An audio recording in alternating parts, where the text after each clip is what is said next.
নমস্কার বন্ধুরা, আজকে আমি খুবই সহজে কিভাবে ঘরে রসমালাই বানাবেন তার রেসিপি আপনাদের সাথে শেয়ার করব। এই রসমালাইগুলো খেতে খুবই স্পঞ্জি হবে। তাহলে চলুন আর দেরি না করে রেসিপিটা শুরু করি। এর জন্য এখানে আমি 3 প্যাকেট দুধ নিয়েছি। দুধটা একটা বাটির মধ্যে নিয়ে নিলাম। তার মধ্যে দিলাম সামান্য বেকিং পাউডার আর দিয়েছি বাটার। এখানে আপনারা বাটারের পরিবর্তে ঘি দিতে পারেন। এখন আমি ভালোভাবে ময়াম দিয়ে নেব। বানানো কিন্তু খুবই সহজ আর খেতে কিন্তু খুবই ভালো লাগবে। দেখুন ঠিকঠাকভাবে ময়াম দেওয়া হয়ে গেছে। এখন আমি একটা বাটির মধ্যে ডিম ফাটিয়ে নিচ্ছি। ডিমটাকে ভালোভাবে বিট করে নিতে হবে। যদি আমার ভিডিও ভালো লাগে তাহলে বলবো প্লিজ একটা লাইক এবং সাবস্ক্রাইব করতে ভুলবেন না।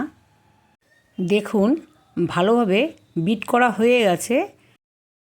এখন আমি অল্প অল্প ডিম দিয়ে মাখিয়ে নেব।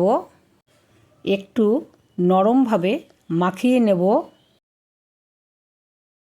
পুরো শক্ত যেন না হয় সেদিকে খেয়াল রাখতে হবে। দেখুন ভালোভাবে মাখিয়ে নিচ্ছি। আর এই ডিমটা পুরো কিন্তু লাগেনি, অর্ধেক লেগেছে। এখন আমি ঢাকা দিয়ে 5 থেকে 6 মিনিট রেখে দেব। তারপরে হাতটা ধুয়ে হাতে একটু বাটার মাখিয়ে নিলাম। আর দেখুন আঙ্গুলে কিন্তু একটুকু লেগে যায়নি। এরপর ছোট ছোট গুলি কিংবা বলের মতন করে শেপ দিয়ে নেব। আর দেখতে হবে যাতে এই বলের গায়ে ক্র্যাক কিংবা চিন না থাকে, তাহলে কিন্তু বলগুলো দুধে দেওয়ার পরে ফেটে যাবে। এইভাবে প্রত্যেকটা বল আমি বানিয়ে নেব।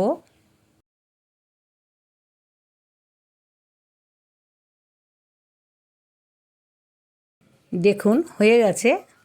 এখন আমি কড়াই গ্যাসে বসিয়ে দিয়েছি। এরপর 500 ml দুধ দিয়ে দিলাম। এখন আমি দুধটা ভালোভাবে ফুটিয়ে নেব।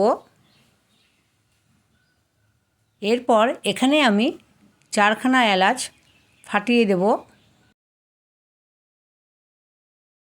দেখুন দিয়ে দিলাম।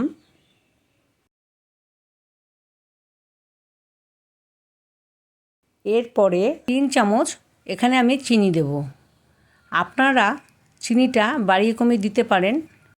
চিনিটা আমার দেওয়া হয়ে গেল। এরপর ভালোভাবে ফুটিয়ে নিতে হবে।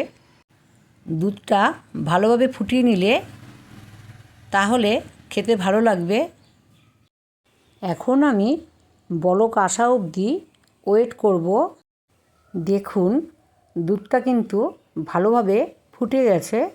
এখন আমি বলগুলো দিয়ে দিলাম। এখন কিন্তু খুন্তি কিংবা হাতা লাগানো যাবে না, তাহলে ফেটে যাবে। একটু কড়াইটা নাড়াটাড়া দিয়ে ঢাকা চাপা দিয়ে 5 মিনিটের মতন আমি ফুটিয়ে নিয়েছি। এখন ঢাকনা সরিয়ে আপনাদের দেখিয়ে দিচ্ছি। দেখুন বলগুলো ফুলে দ্বিগুণ হয়ে গেছে। আমি এখানে 6 থেকে 7 মিনিটের মতন ভালোভাবে ফুটিয়ে নিয়েছি। এখন আমি ঠান্ডা করে আপনাদেরকে পরিবেশন করে দেখাবো। দেখুন দেখতে কতটা সুন্দর হয়েছে, খেতে কিন্তু খুবই ভালো লাগবে। তাই আর দেরি না করে একবার হলো বানিয়ে নিতে পারেন। আর রেসিপিটা কেমন লাগলো জানাতে কিন্তু ভুলবেন না। এখন আমি প্লেটের মধ্যে সার্ভ করে নিচ্ছি।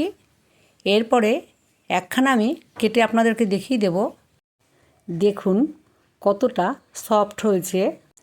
খুবই কম খরচে রসমালাই ঘরেই বানিয়ে নিন। ভিডিওটি শেষ অবধি দেখার জন্য অজস্র ধন্যবাদ।